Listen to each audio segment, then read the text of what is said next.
Bismillahirrahmanirrahim. Assalamualaikum warahmatullahi wabarakatuh. Alhamdulillah. Alhamdulillahillazi khalaqal mauta wal hayata liyabluwakum ayyukum ahsanu amala. Asyhadu an la ilaha illallah wahdahu la syarikalah wa asyhadu anna Muhammadan abduhu wa rasuluhu la nabiyya ba'dah. Allahumma shalli ala Muhammad wa ala alihi wa sahbihi ajmain amma ba'du. Qala Allah Ta'ala fi kitabillah a'udzubillahi minasyaitonir rajim. Bismillahirrahmanirrahim. Subhanallazi asra bi 'abdihi lailam minal masjidil harami ilal masjidil aqsa allazi barakna haulahu linuriyahu min ayatina innahu huwas samiul basir. Kaum muslimin pencinta ilmu yang dirahmati oleh Allah Subhanahu wa taala, pertama kali mari kita menyampaikan puji syukur alhamdulillah kepada Allah Subhanahu wa taala. Kita masih diberikan izin untuk hidup, izin untuk beribadah dan beraktivitas lainnya. Semoga hidup kita ini selalu menjadi ibadah kepada Allah Subhanahu wa taala sebagaimana tujuan penciptaan kita. Wa ma khalaqtul jinna wal insa illa liya'budun. Kaum muslimin, topik kita hari ini adalah hakikat Isra Mi'raj. Di ayat yang kita bacakan di awal tadi, Allah berfirman dalam surat Al-Isra ayat 1. Subhanallazi asra bi'abdihi. Maha suci Allah yang telah memperjalankan hambanya lailam minal masjidil harami ilal masjidil aqsa, pada malam hari dari Masjidil Haram di Mekah ke Masjidil Aqsa di Palestina. Allazi barakna haulahu linuriyahu min ayatina, yang telah kami berikan di sekelilingnya keberkahan agar kami perlihatkan kepadanya sebahagian tanda-tanda kekuasaan kami. Innahu huwas samiul basir. Sesungguhnya Allah yang maha mendengar lagi maha melihat. Kaum muslimin, di ayat itu ada beberapa kata kunci untuk kita memahami hakikat Isra. Pertama, asra artinya memperjalankan. Berarti ada subjek yang memperjalankan, yaitu Allah Subhanahu wa taala, dan ada objek yang diperjalankan, yaitu Nabi kita Muhammad sallallahu alaihi wasallam. Jadi dalam Isra Mi'raj ini bukanlah kehendak dari Nabi untuk melakukannya, tetapi adalah atas kehendak Allah.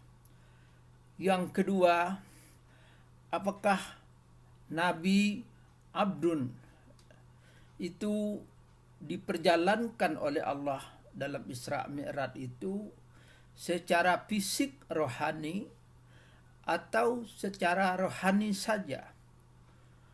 Kalau kita menggunakan akal dan empiris, tidak mungkin perjalanannya secara fisik dan rohani dalam waktu yang sangat singkat. Tetapi kalau kita menggunakan rasa iman, rasa keyakinan dengan kekuasaan Allah, maka Nabi Muhammad Isra Mi'raj itu bisa kita terima secara fisik dan rohani. Sebab bila Allah berkehendak untuk sesuatu, Allah cukup berkata kun fayakun. Innama amruhu iza arada say'an ayyaqula lahu kun fayakun. Kenapa Allah mengisrakan atau memperjalankan Nabi atau memerintahkan kepada Nabi untuk Isra dan Mi'raj? Itu terjawab di ayat linuriyahu min ayatina, agar Allah untuk memperlihatkan kepada Nabi Muhammad dan kepada orang-orang yang datang kemudian, percaya atau tidak dengan peristiwa Isra itu sebagai tanda kekuasaan dan kebesaran Allah Subhanahu wa taala. Ketiga, kenapa Isra dan Mi'raj itu ditakdirkan oleh Allah pada malam hari? Pertama, waktu malam itu pada umumnya diturunkan wahyu oleh Allah. Khususnya Al-Quranul Karim itu diturunkan di Gua Hira pada malam hari. Yang kedua, malam kemuliaan yang kita kenal dengan Lailatul Qadar itu terjadi juga pada malam hari. Kemudian dikabulkannya doa-doa atau waktu yang terbaik untuk kita berdoa itu juga pada malam hari, terutama ketika kita bangun setelah salat tahajud dan kita berdoa kepada Allah. Itu adalah waktu yang paling tepat untuk kita diangkat derajatnya oleh Allah dalam berdoa. Selanjutnya adalah karena malam hari itu terjadi kesegaran kita dalam berpikir karena kesibukan dalam urusan pekerjaan pada siang hari. Dan yang gak kalah pentingnya adalah karena malam itu lebih kusuk, lebih tenang untuk kita melakukan berbagai aktivitas ibadah. Terakhir adalah untuk menguji keyakinan. Karena kalau di siang hari Allah memilih peristiwa Isra Mi'raj itu, tentu dengan perjalanan yang singkat akan semakin banyak orang yang tidak percaya. Karena itu Nabi dipilih oleh Allah untuk Isra Mi'raj di dalam atau pada malam hari agar menguji siapa yang percaya dan siapa yang tidak percaya. Kaum muslimin, tujuan utama dari Isra Mi'raj itu adalah Nabi kita menerima langsung perintah salat 5 waktu. Berbeda dengan ibadah-ibadah lainnya, kewajiban itu diterima oleh Nabi kita melalui perantaraan Jibril. Tetapi salat tidak.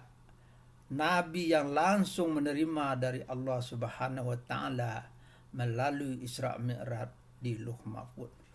Makanya ibadah salat itu adalah tiang agama dan menjadi pembeda antara muslim yang bukan muslim, antara yang beriman dan bukan yang beriman. Dan salat juga tidak bisa diganti dan diwakilkan atau dibadalkan kepada dan dengan apapun.